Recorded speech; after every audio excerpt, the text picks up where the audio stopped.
बिस्मिल्लाहिर्रहमानिर्रहीम। अस्सलाम वालेकुम नाज़रीन, मैं हूं आपका होस्ट अहमद फवाद। अहम खबरों के साथ आज की व्लॉग में आपकी खिदमत पे हाजिर हुआ हूं। सबसे पहली बड़ी ब्रेकिंग न्यूज़ तो ये है कि इमरान खान साहब को जो डील्स के लिए और मुलाकातों के लिए ऑफ़र की जा रही थी, इसका जवाब आ गया है। 3 मुतालबे रखे गए हैं। ये 3 मुतालबे क्या हैं, कुछ अहम 3 तफसीलात आपके साथ में शेयर करूँगा।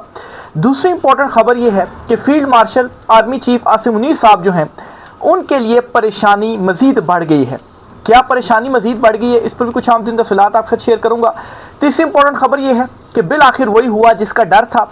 मुज़ाकरात के चलते हुए अमेरिका ने ईरान पर एक मरतबा फिर से हमला कर दिया है और ईरान की जानिब से भी जवाबी हमला किया गया है। ये मामला क्या हुआ है, सिचुएशन इस वक्त क्या है, इस पर भी कुछ आम दिन तफसीलात है, वो भी आपके साथ शेयर करूँगा।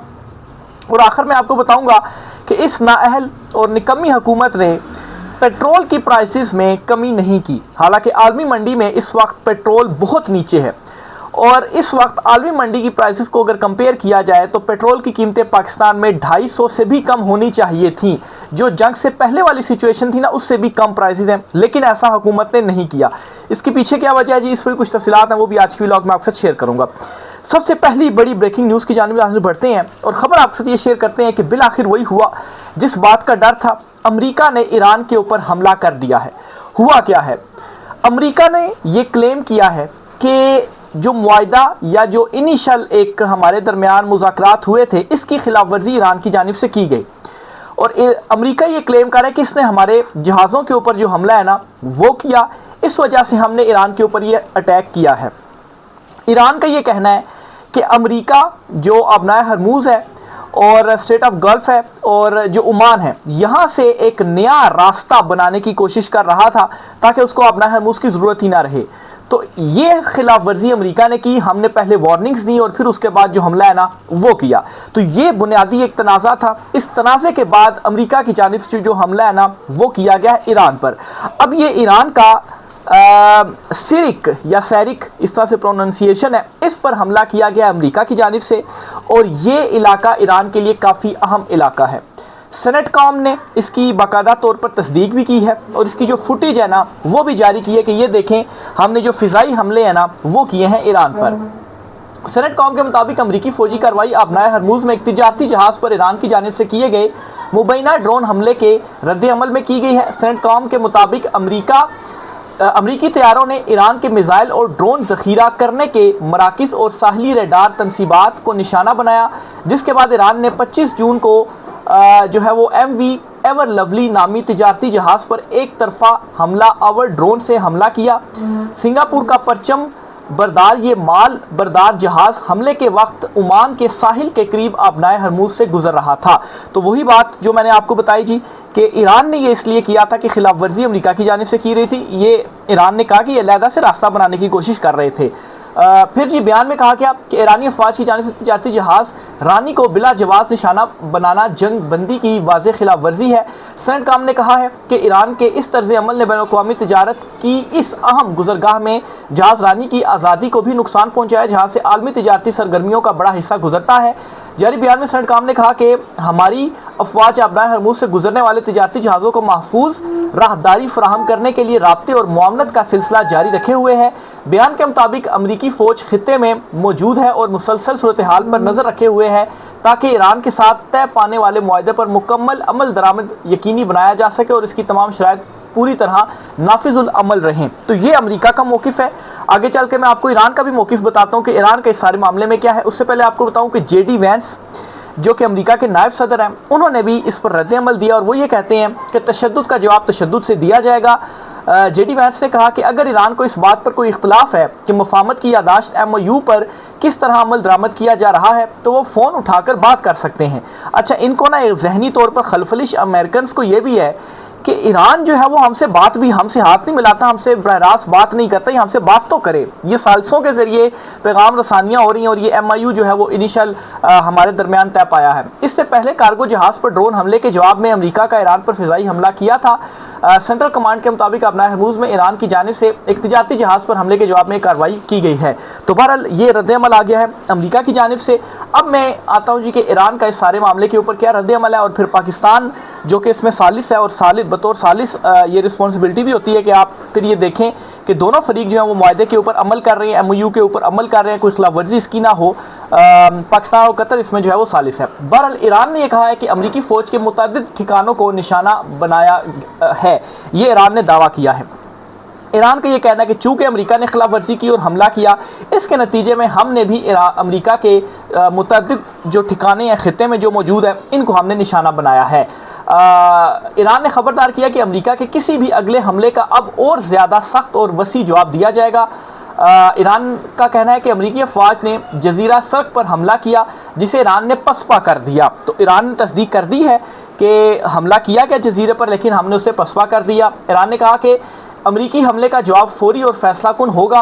अच्छा, ये भी वो कहते हैं जी कि फौरी होगा और फैसला कुन होगा, यानी कि अभी ये जो उन्होंने हमले किए हैं ठिकानों पर, ये तो एक आर्जी उन्होंने किए, बाद में भी हमले किए जाएंगे, और अगर अमेरिका मजीद खिलाफ वर्जियाँ करेगा तो मजीद जो सख्त कार्रवाई है, सख्त जो हमले हैं वो हम करेंगे। ये ईरान की जानिब से जो ऐलान है वो सामने आ गया है।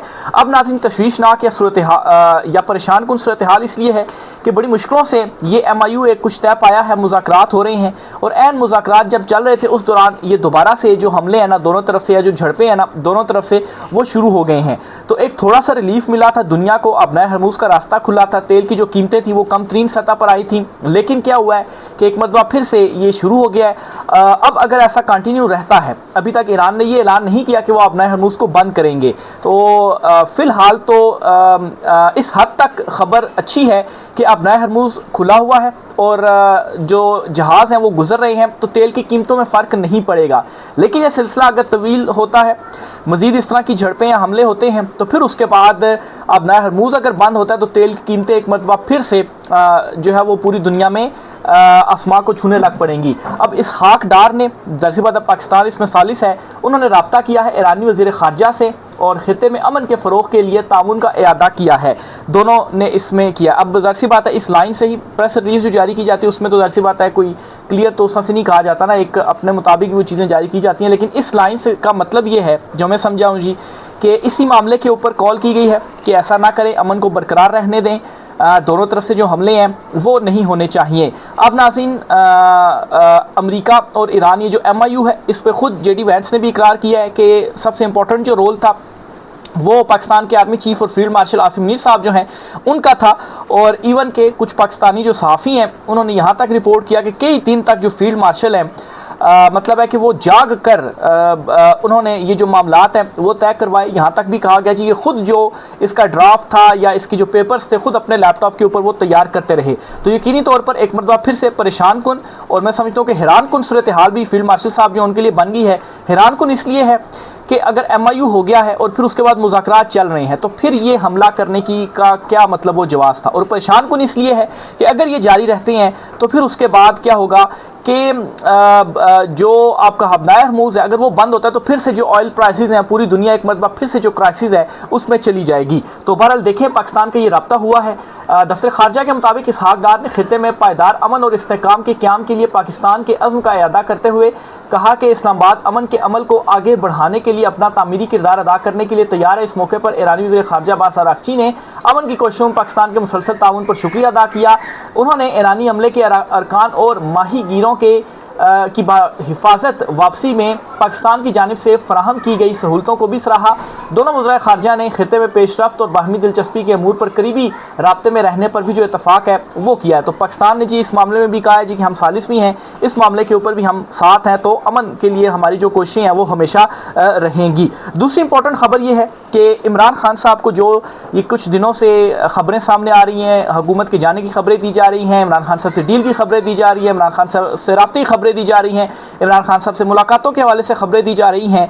अब नाज़रीन इन सारी खबरों के नतीजे में हुआ क्या है कि अलीमा खान साहिबा ने एक ट्वीट किया है और एक जो जवाब है ना वो दिया है कि ये आप जो भी इमरान खान साहब को ऑफ़र कर रहे हैं डील या जो भी मामलात वगैरह चल रहे हैं, बहरहाल अलीमा खान साहिबा ने एक ट्वीट किया है और जवाब दिया कि ये जो 3 मुतालबे हैं ये 3 मुतालबे अगर आप मान लेते हैं तो फिर उसके बाद चीज़ें आगे चल सकती हैं, यानी कि जो डील है वो हो सकती है। अब अलीमा खान साहिबा ने क्या कहा है, आज दुनिया देख रही है कि इमरान खान साहब को झुकाने के लिए हर हरबा इस्तेमाल किया गया, बड़ी से बड़ी ऑफ़र्स दी गई, लेकिन इमरान खान का जवाब हमेशा पाकिस्तान के मफाद में था। उन्होंने ज़ाती फ़ायदे के बजाय 3 बुनियादी मुतालबात सामने रखे। तो ये अलीमा खान साहबा ने कहा है।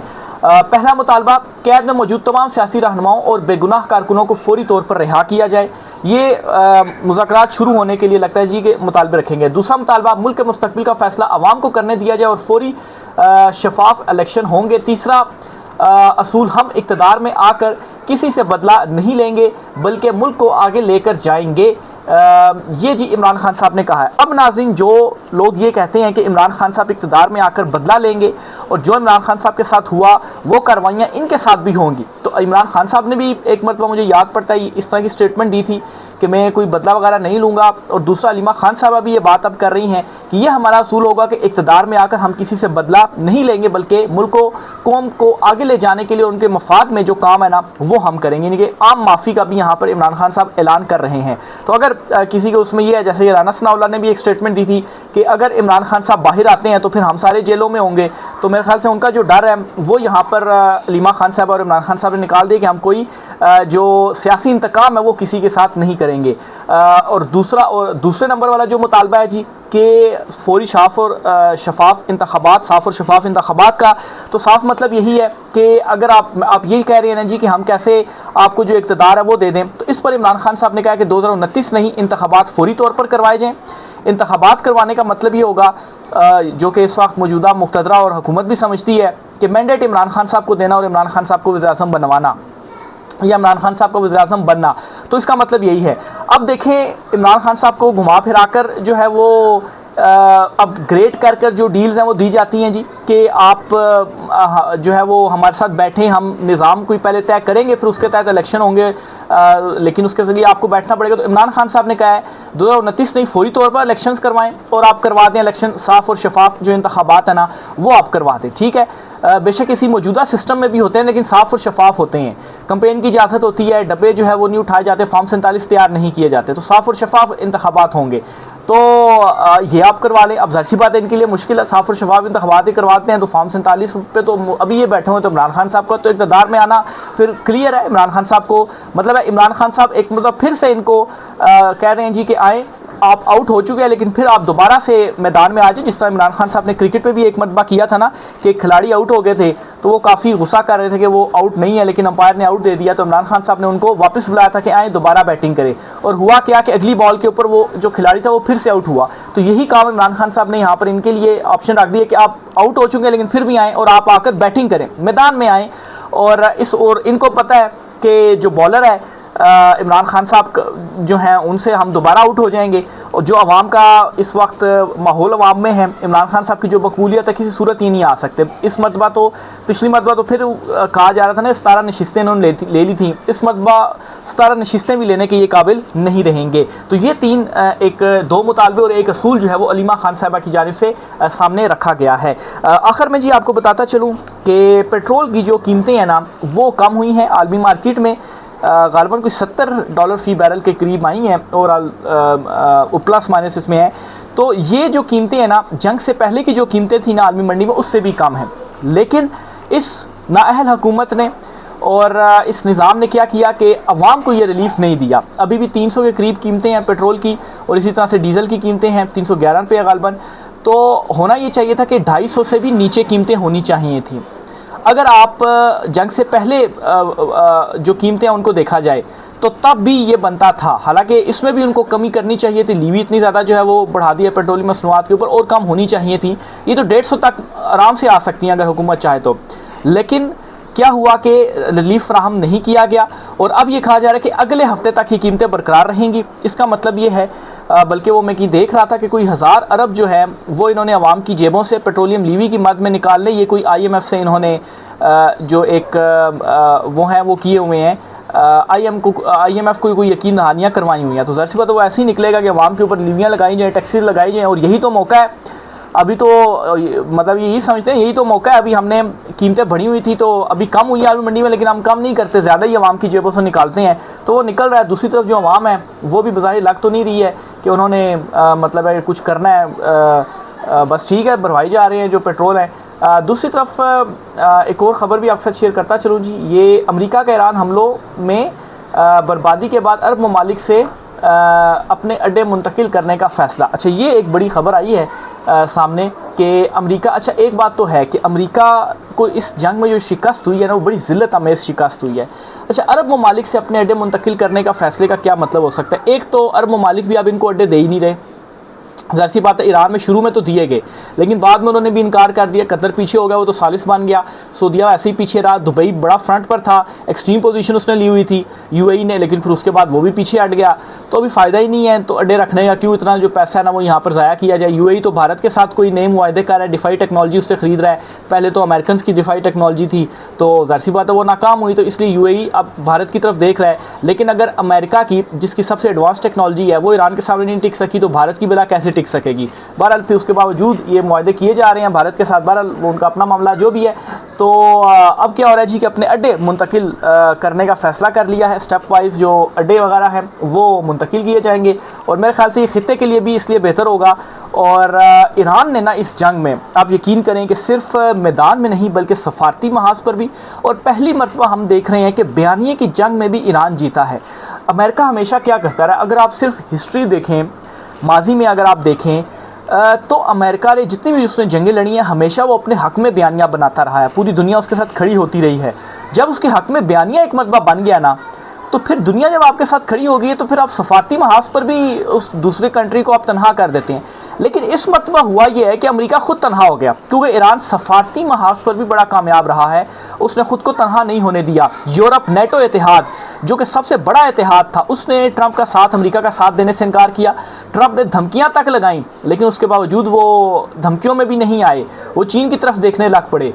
तो ये सूरत हाल इस वक्त इस जंग के बाद जो है वो हुई है कि अमेरिका पहली मरतबा बयानिए की जंग में भी हारा है और वो एक्सपोज हुआ है। और ईरान ने इस बयानिए की जंग को ऐसा जीता है कि दुनिया उसके साथ खड़ी हुई है। मतलब खड़ी उस तरह से तो नहीं हुई, लेकिन उसके मुखालफत में वो नहीं गई कि उन्होंने अमेरिका को अड्डे दे दिए जी आए यहाँ से जो हमले हैं वो आप करें, वो उन्होंने मुखालफत नहीं वो कर सकी हैं ईरान की। तो ईरान को ये बड़ी जो कामयाबी है यहाँ पर मिली है। तो सफारती और बयानी की जंग जो है वो भी यहाँ पर जीता है, और दूसरा जो मुज़ाकरात की टेबल है ना वहाँ पर भी ईरान जीता है। तो ये जी आज की शाम की तफसीलात थी। सवाल से मज़ीद जो भी चीज़ें होती है आपसे शेयर करते रहेंगे। राय का सार कीजिएगा। आज की व्लॉग से इतना ही, इजाज़त दीजिए, अल्लाह हाफ़िज़।